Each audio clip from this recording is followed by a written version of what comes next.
Olá, hoje nós vamos falar sobre o capítulo 13 de Myers, que é a análise de dados qualitativos, uma overview, uma visão geral da análise de dados qualitativos.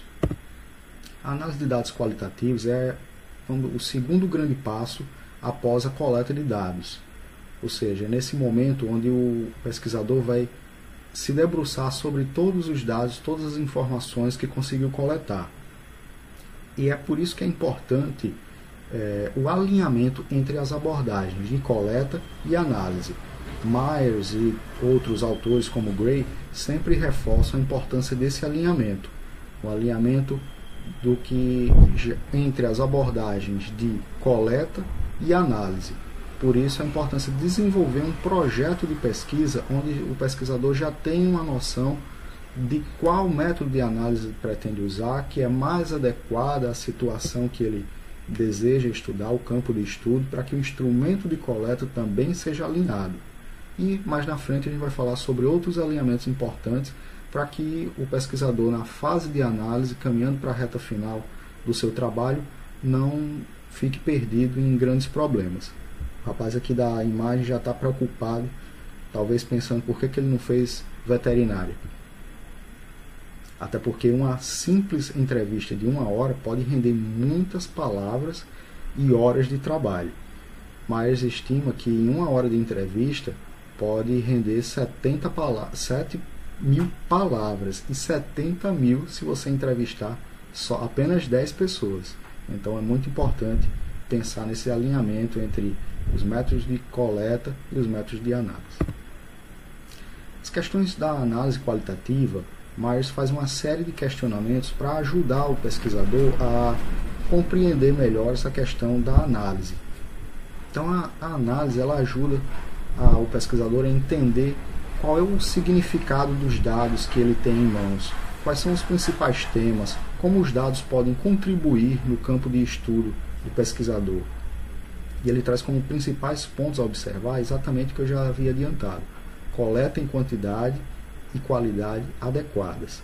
As abordagens de coleta e análise estão alinhadas? As abordagens são consistentes? Outras formas de abordar a pesquisa e a análise é por uma perspectiva top-down, que ela é mais indicada a uma perspectiva, uma abordagem dedutiva, que é indicada para testar teorias. Como a professora já havia adiantado na aula anterior, são as teorias que estão ali no bolso e o pesquisador já chega no campo apenas para testar essas teorias que já estão na literatura. E uma outra abordagem é a bottom-up, indutiva, que é quando ela é indicada para pesquisas exploratórias e construção teórica, ou seja, os conceitos e teorias elas vão emergir exatamente durante o período de análise. Ainda caminhando nas questões de análise qualitativa, uma outra questão é aprofundar a análise ou ter uma grande quantidade de fontes.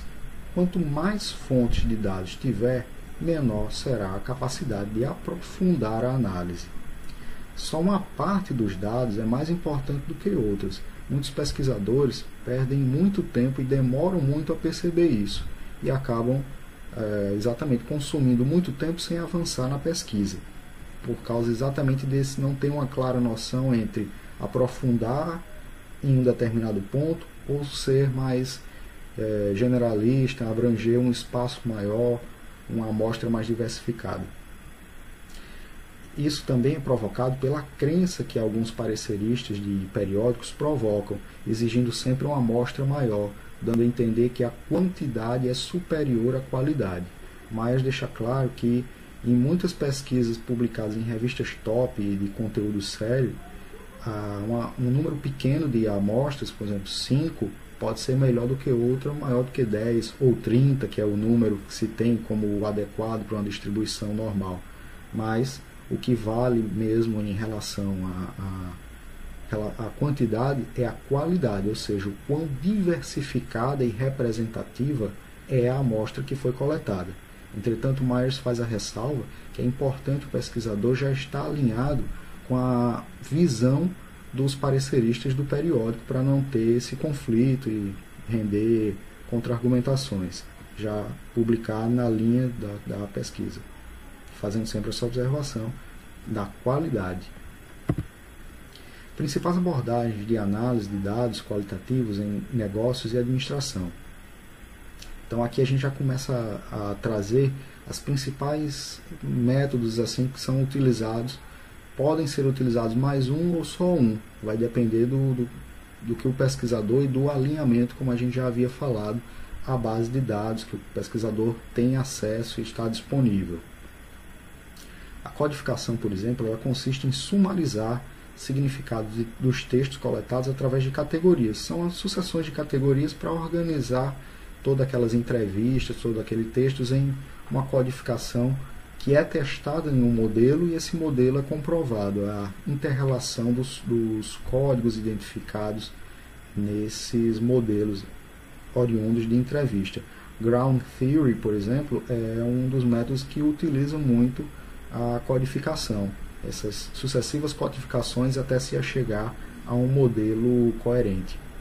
Uma outra abordagem são as anotações, que para Sternberg ele ainda divide em anotações processuais, que é do próprio processo de pesquisa, um registro, um diário das etapas da pesquisa, e anotações analíticas, que são focadas mais nas questões subjetivas, nos sentimentos do pesquisador, o que é que ele estava sentindo naquela determinada fase, quais eram as impressões, qual poderia ser um insight que ele teve naquela determinada fase, né, daquele. Então, são anotações em linhas gerais, memórias que eles vão anotando. Um outro método é a indução analítica. É uma forma de explicar um fenômeno a partir de um ou mais casos.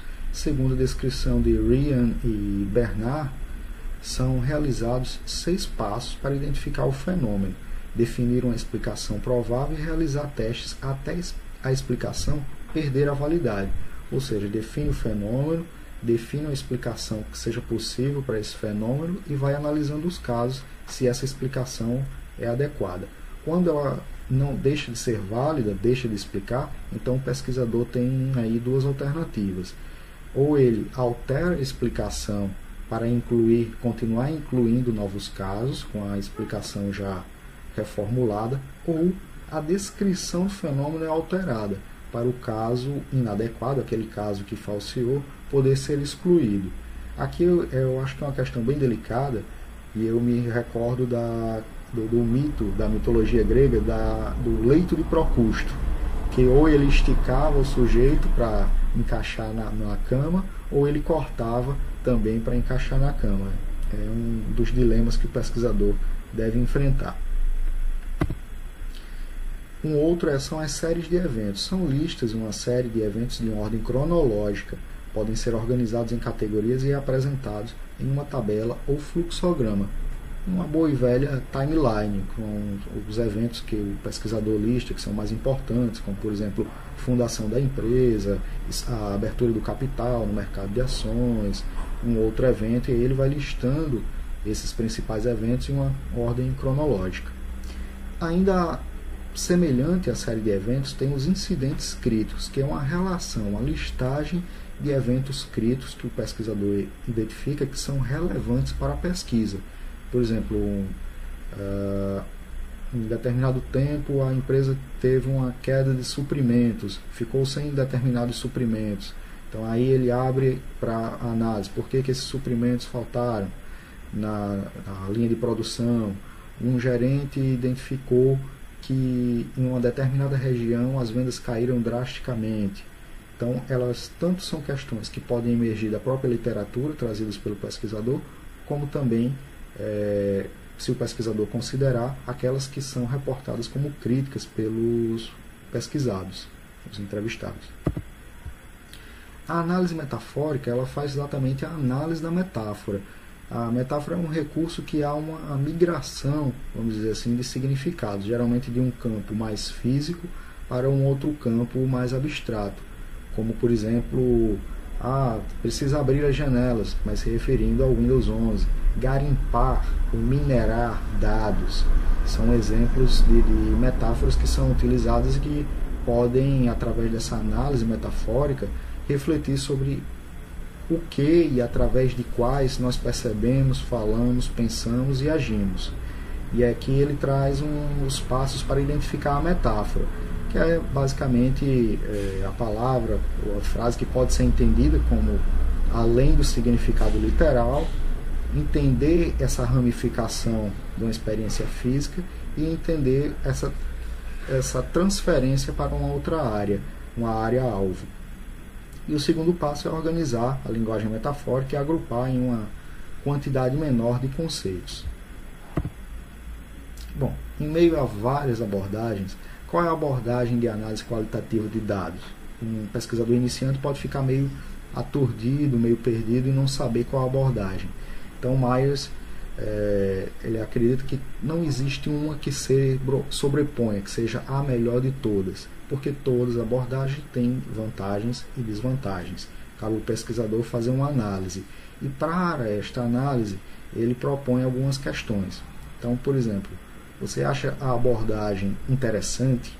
Ou seja, o pesquisador acredita na validade, ele está intelectualmente estimulado a pesquisar por aquele método, ele acredita que o resultado trazido por aquele método pode contribuir com o seu campo.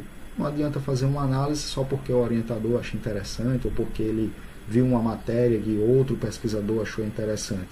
O estímulo para vencer e superar os desafios da pesquisa é muito importante.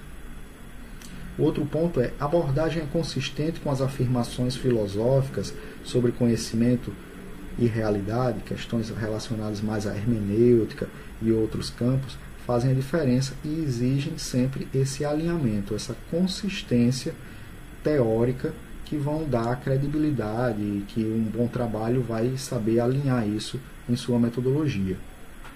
Outro ponto é: a abordagem de análise é razoavelmente consistente com o método da pesquisa, com a coleta, daí essa importância sempre repetitiva de estar sempre alinhado. Você obteve a quantidade e a qualidade certa para um método particular de análise. Um determinado método pode acabar exigindo um nível de qualidade maior ou uma quantidade maior. Tudo depende do método, exatamente para haver esse casamento entre coleta e análise. E por fim, ele traz a seguinte questão: você tem um orientador ou outro membro da faculdade que possa aconselhar e seguir o uso daquele método preferido, ou seja, existe alguém com experiência que possa guiar e orientar sobre aquele método? Isso é muito importante, porque na hora da banca, da avaliação do trabalho, já vai ser tarde demais para questionar. Então, trazer avaliadores que também entendam é muito importante, porque mesmo que os avaliadores não entendam daquele assunto, também vai ser um problema e tarde demais para questionar. Daí a importância de ter uma boa orientação.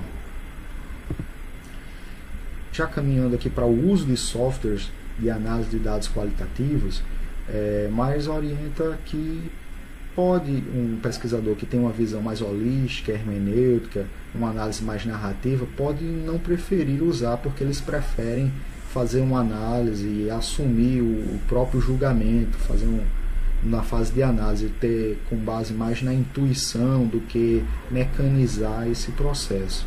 Mas se a abordagem usada é Ground Theory, que já usa as codificações, como eu já havia falado, pesquisa, recuperação de texto, aí é fortemente recomendado usar o uso de softwares de QDA, ou de análise qualitativa de dados. De forma geral, Myers orienta a usar os softwares, porque existem softwares mais simples para fazer a análise apenas das referências, o que já é uma boa mão na roda e dá ganhos de produtividade ao pesquisador. Mas ele também orienta que, por ter acesso a softwares com muitos recursos, os pesquisadores devem ter cuidado para não se aprofundar demais e perder a visão do todo só porque tem muitos recursos de pesquisa. Então daí novamente a importância de, no projeto de pesquisa, já ter de forma antecipada uma visão geral do que se pretende analisar, para fazer um bom balanço, um bom equilíbrio entre quantidade e profundidade dos detalhes de cada item a ser analisado.